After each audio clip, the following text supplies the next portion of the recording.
Hello learner, welcome to apex learning. आज की class में हम क्लास 8 का चैप्टर 7 देखेंगे। चैप्टर 6 तक हमने देख लिया था और 6 के अभ्यास के क्वेश्चन भी कर लिए थे। अभी हम चैप्टर 7 देखेंगे।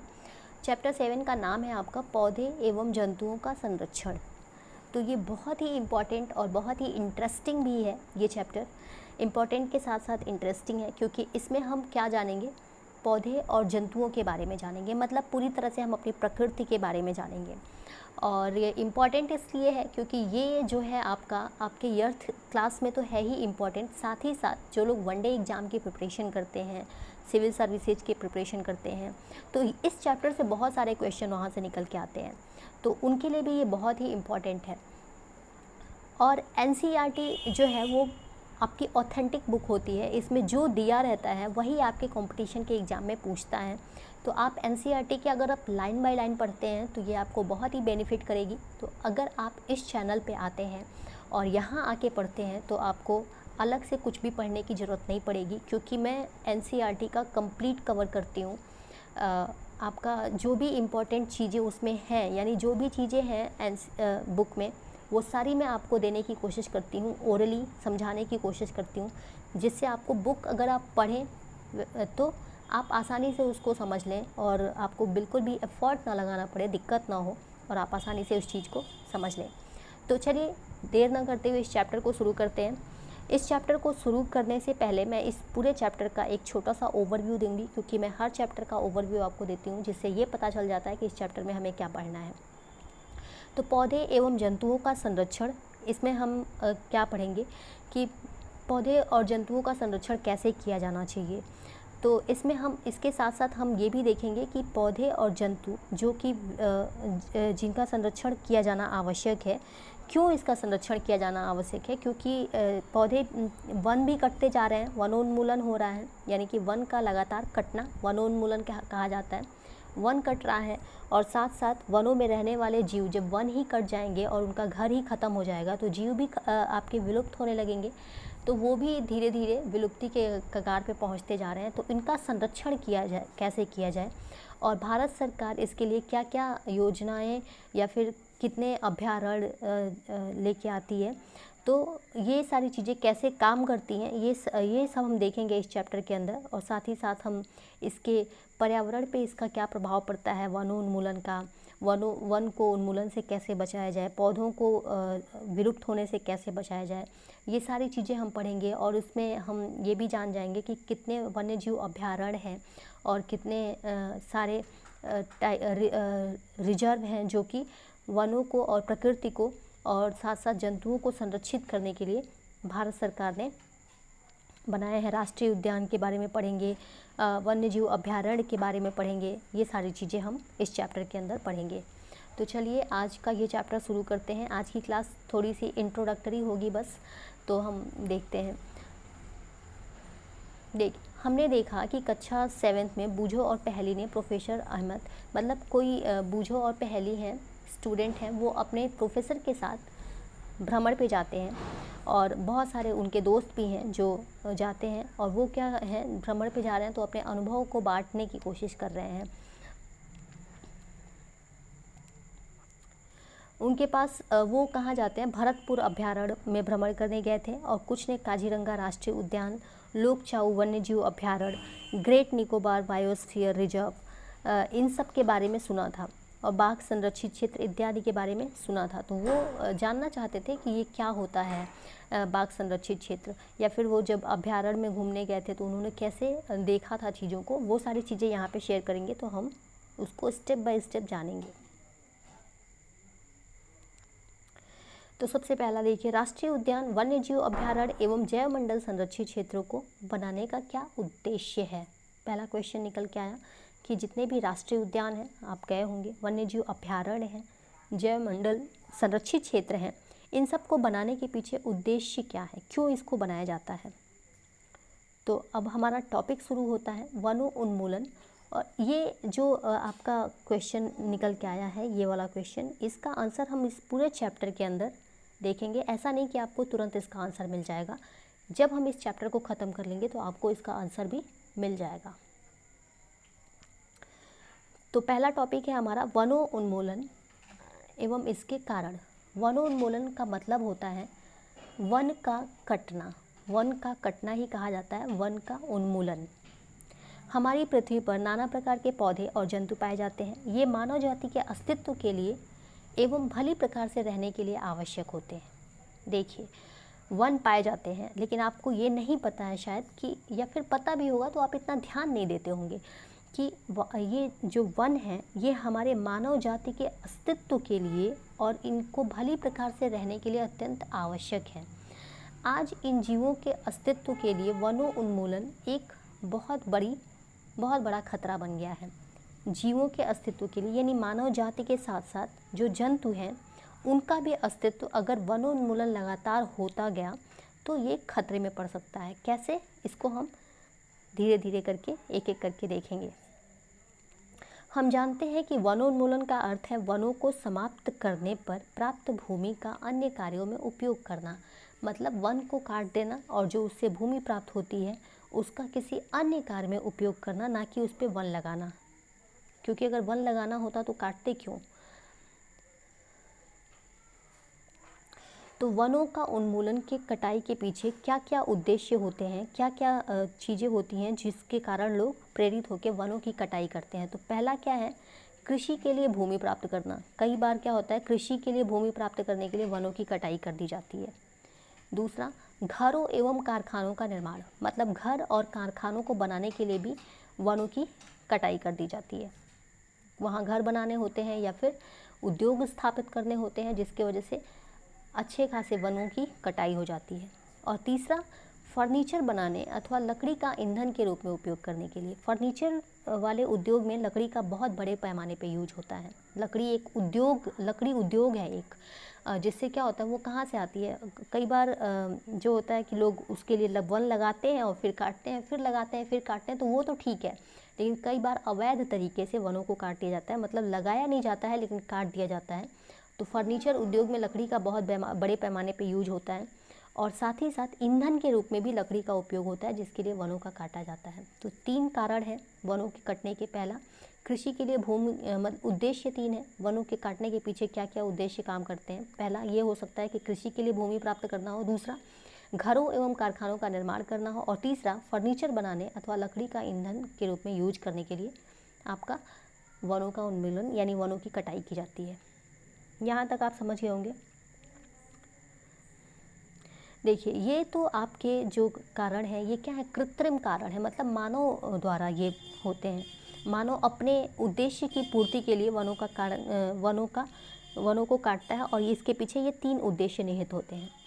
और कई कारण से भी वनोन्मूलन होता है, वो प्राकृतिक कारण होते हैं। मतलब प्रकृति द्वारा ये होते हैं। कई बार होता है दावानल यानी कि वन में आग पकड़ लेता है। तो आप सुनते होंगे मैक्सिमम उत्तराखंड में आग पकड़ लिया और पूरा वन जल गए, पूरे पेड़ जल गए। ऐसा आप लोगों ने सुना होगा, न्यूज़ पे देखा होगा।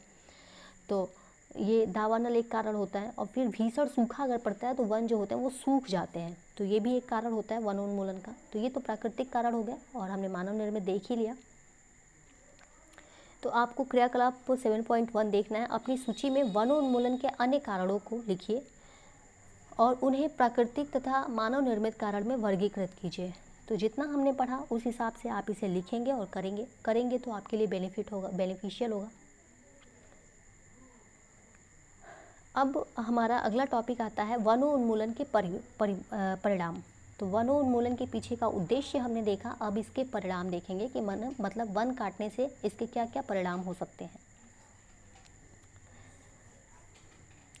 तो सबसे पहला, आपको पहले से ही पता है, सुनते आए होंगे अपने घरों में या फिर हर जगह आप सुनते होंगे, वनोन्मूलन से क्या होता है, पृथ्वी पर ताप एवं प्रदूषण के स्तर में वृद्धि होती है। मतलब वन जब कटते हैं तो पृथ्वी पर क्या होता है, प्रदूषण के स्तर में वृद्धि होती है, साथ साथ पृथ्वी का तापमान भी बढ़ता है। इससे पहले ही हमने देखा था ग्लोबल वार्मिंग, ये सब विश्व ऊष्मन, ये किसके कारण होता है, वनोन्मूलन के कारण होता है। कैसे होता है इसमें हम देखेंगे एक एक करके।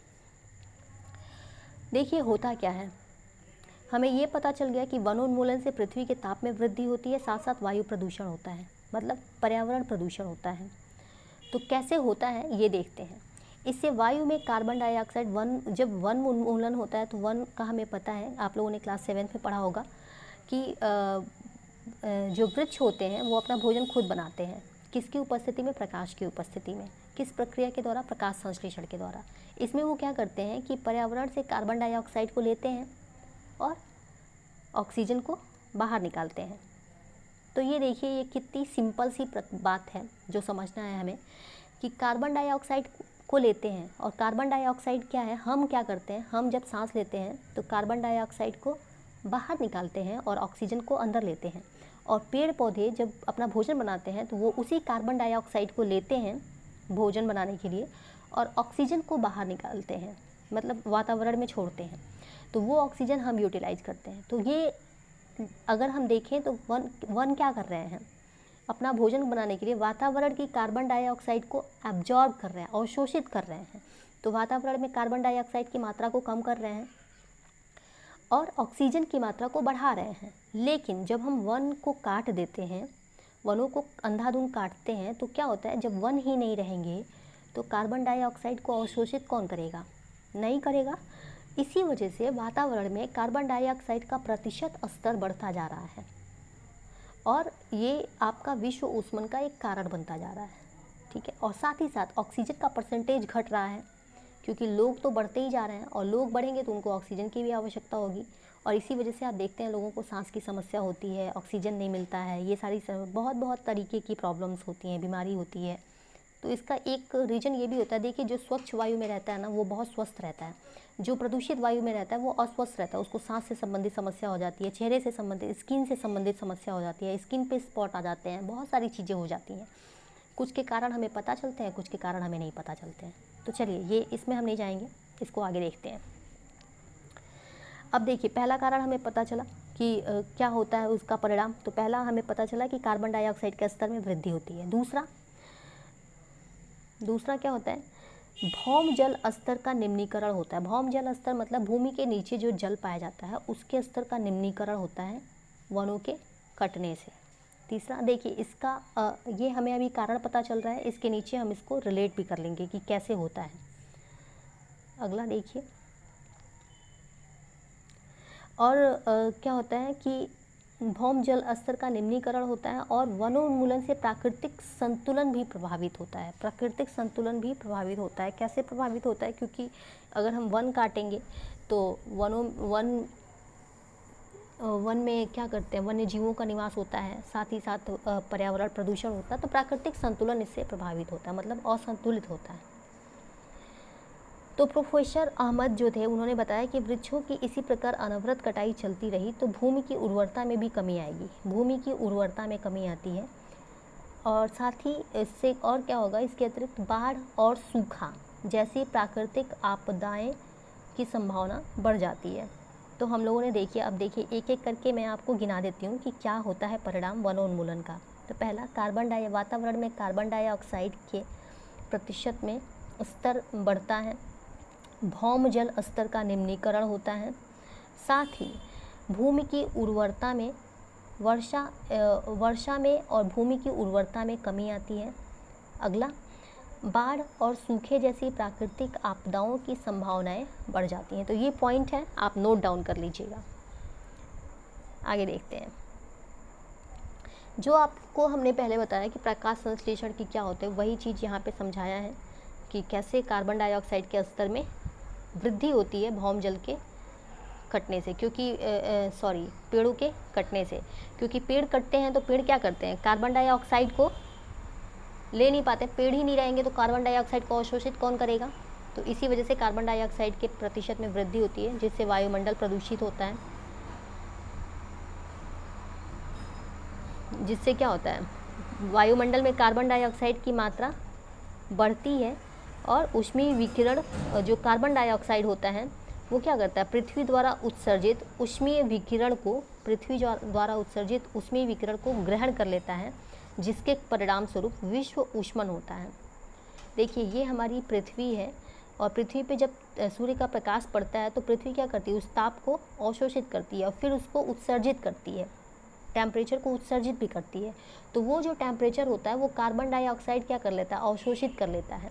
तो जब कार्बन डाइऑक्साइड उस तापमान को अवशोषित कर लेता है, उस ऊष्मा को अवशोषित कर लेता है, तो वो क्या करता है, पृथ्वी के ताप को कहीं ना कहीं बढ़ा देता है और इसी प्रक्रिया को कहते हैं विश्व ऊष्मन।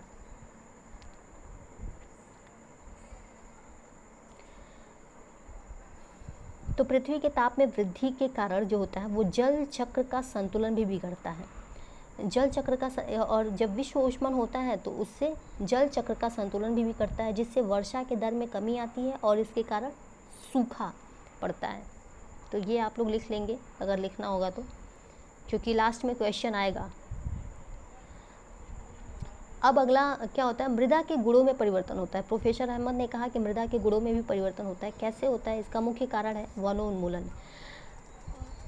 देखिए, किसी क्षेत्र की मृदा के भौतिक गुणों पर वृक्षारोपण और वनस्पति का प्रभाव पड़ता है। मतलब अगर कहीं की मृदा है, मृदा मतलब मिट्टी, तो उसके भौतिक गुणधर्म निर्भर करते हैं वहाँ के वन पे, वनस्पति पे, किस प्रकार की वनस्पति है, किस प्रकार का वन है। अगर मान लीजिए कहीं पे खूब ज़्यादा घनी वनस्पति है तो वनस्पति के पत्ते झड़ेंगे तो वो सड़ेंगे, गलेंगे, मृदा में जाएंगे, तो मृदा की उर्वरता में क्या होगी? वृद्धि होगी। तो इस पे वृक्षारोपण का और वनस्पति का प्रभाव पड़ता है। ये आपको समझ में आ गया होगा कैसे पड़ता है। अब क्या होता है? मृदा अपरदन, यानी मृदा का कटना क्या होता है? मृदा अपरदन कहलाता है। जब कोई भी मृदा ऐसे खाली रहती है जिस पे ना घास की लेयर हो ना पेड़ की लेयर हो, तो उस पर अगर बारिश की बूंद पड़ती है, बारिश होती है, तो वो मृदा का कटाव तेज़ी से होता है। और अगर आप देखते हैं कि अगर उस पर घास है या फिर पेड़ है तो उस वहाँ की मृदा का कटाव बहुत धीमी गति से होता है, क्योंकि मृदा जो पेड़ होते हैं वो क्या करते हैं, मृदा के जो जड़ होते हैं वो मृदा को बांधे रखते हैं। लेकिन जब पेड़ ही नहीं रहेंगे तो जड़ों को बांधे नहीं रखेंगे, मृदा को बांधेंगे नहीं, तो वो क्या होगा कि जब बारिश की बूंदें उस पर पड़ेंगी सीधे सीधे, तो मृदा का कटाव बहुत तेज़ी से होता है और मृदा में ह्यूमस की भी कमी होती है और साथ ही साथ उसकी उर्वरता में भी कमी होती है। तो धीरे धीरे उर्वर भूमि क्या होता है? मरुस्थल में परिवर्तित होता है। मतलब जब मृदा की ऊपरी परत हटाने से नीचे की कठोर चट्टानें दिखाई देने लगती हैं और इससे क्या होता है? मृदा की ह्यूमस में, और इसी प्रक्रिया को कहते हैं मरुस्थलीकरण। ऊपरी परत के हटने से और कठोर चट्टानें जब आ जाती हैं तो वो क्या हो रहा है? वो मृदा जो है वो मरुस्थल में परिवर्तित हो रहा है और इसी प्रक्रिया को कहते हैं मरुस्थलीकरण। आगे देखते हैं। वनोन्मूलन यानी वन के कटाव से मृदा की जल धारण क्षमता तथा भूमि की ऊपरी सतह से जल के नीचे की ओर अंतःस्रवण पर भी विपरीत प्रभाव पड़ता है। मतलब जब पेड़ कटते हैं तो पेड़ कटने के साथ मृदा की जल धारण क्षमता में भी कमी आती है। जब पेड़ कट जाएंगे तो मृदा की जल धारण क्षमता में कमी आएगी, साथ ही उसका जो जल आएगा मृदा पे, उसका अंतःस्रवण यानी नीचे की तरफ रिसाव भी कम होगा, जिससे क्या होगा? एक तो भूमिगत जल स्तर में कमी आएगी और साथ ही जल धारण क्षमता में भी विपरीत प्रभाव पड़ता है, जिसके परिणाम स्वरूप बाढ़ आने की संभावना भी बढ़ जाती है।